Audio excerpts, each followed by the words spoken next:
Right ఇప్పుడు మనం exclusive field report చూద్దాం. అమెరికా రాయబారిగా సెర్గియో గోర్ నియామకమయ్యారు. అమెరికా రాయబార కార్యాలయంలో దక్షిణ మధ్య ఆసియాకు ప్రత్యేక రాయబారిగా ఉన్నారు గోర్. తాజాగా అమెరికా రాయబారిగా నియమించారు. ఇక అమెరికా అధ్యక్షుడు డొనాల్డ్ ట్రంప్ భారత్ పర్యటనకు వచ్చే అవకాశం ఉందని ఆయన అంటున్నారు. వచ్చే ఏడాది ట్రంప్ భారత్కు వచ్చే అవకాశం ఉందని సెర్గియో గోర్ వెల్లడించారు. ఇదే అంశానికి సంబంధించి ఎక్స్క్లూజివ్ ఫీల్డ్ రిపోర్ట్ లో అప్డేట్స్ అందించడానికి మా నేషనల్ బ్యూరో చీఫ్ కళా కూడా సిద్ధంగా ఉన్నారు. కళా, చెప్పండి.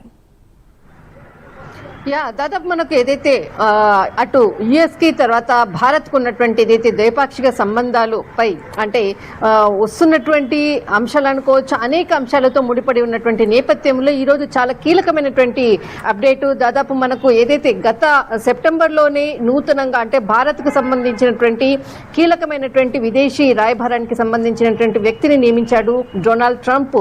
అత్యంత దగ్గరగా ఉండేటటువంటి వ్యక్తి ఇతడు అంటే సెర్గియో గోర్. దాదాపు ట్రంప్ కి చాలా నమ్మకమైనటువంటి కీలకమైనటువంటి వ్యక్తి, నమ్మిన బంటు.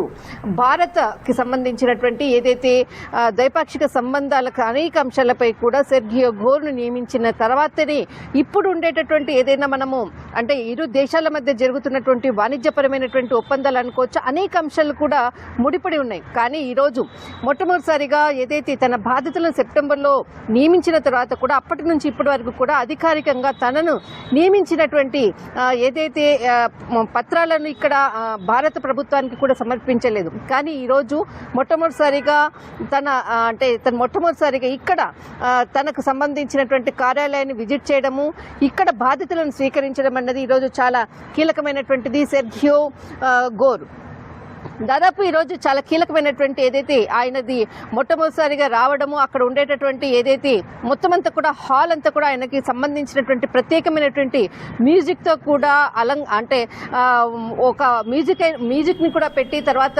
చప్పట్లతో మారుమోగినటువంటిది, ఆయనకి వెల్కమ్ చెప్పినటువంటిది, ఆహ్వానం చెప్పినటువంటి ఒక సన్నివేశం అని చెప్పవచ్చు. దీనికి సంబంధించిన తర్వాత అక్కడ ఉండేటటువంటి ఏదైతే ఎంబసీకి సంబంధించినటువంటి కీలకమైనటువంటి వ్యక్తులతోటి తర్వాత జర్నలిస్టులతోటి ఏదైతే ఎంబసీకి సంబంధించినటువంటి కీలకమైనటువంటి ఒక ఇద్దరు ముగ్గురితో కీలకంగా అప్డేట్ కూడా ఇవ్వడం జరిగింది.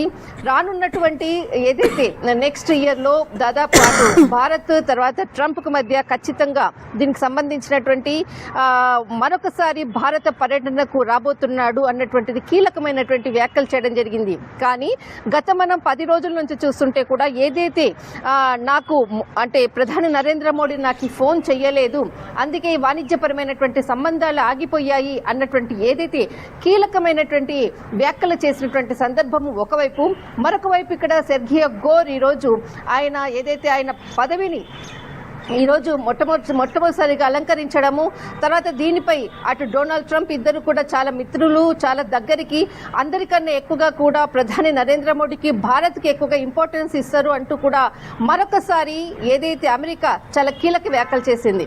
వచ్చే సంవత్సరం ఏదైతే ట్రంప్ పర్యటన ఉండబోతుంది, అంతకన్నా ముందుగా వాణిజ్యపరమైనటువంటి ఒప్పందాలు ఆగి ఉన్నాయి, అవి కంటిన్యూగా అవుతూ ఉన్నాయి, అది త్వరలోనే దానికి ఒక ముగింపు కార్డు పలుకుతుంది అన్నటువంటిది కీలకమైనటువంటి వ్యాఖ్యలు చేయడం జరిగింది.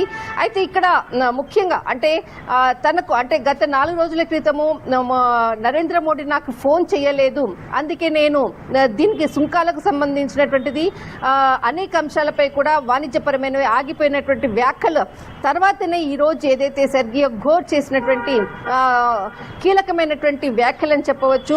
కానీ ఈ ఏదైతే అంటే రానున్నటువంటి 2-3 రోజుల్లో వాణిజ్యపరమైనటువంటి సంబంధాలను మరి పునఃప్రారంభించబోతున్నారు. దీనికి సంబంధించినటువంటిది ఇరు దేశాలకు సంబంధించినటువంటి అధికారులు కూడా కీలకంగా కూడా ఒక సమావేశాన్ని కూడా నిర్వహిస్తున్నారంటూ కూడా తను చెప్పినటువంటి అంశం. కానీ మొత్తం మీద మాత్రము డొనాల్డ్ ట్రంప్ ఇక్కడ భారత పర్యటనకు వచ్చే సంవత్సరం రానున్నారు అంటూ కూడా ఏదైతే భారత విదేశాంగకు సంబంధించినటువంటి సెర్గియో గోర్ చాలా కీలకమైనటువంటి వ్యాఖ్యలు అన్నది ఈరోజు చాలా ఒక బిగ్ బ్రేకింగ్ అని చెప్పవచ్చు. Right, thanks for the updates కళా.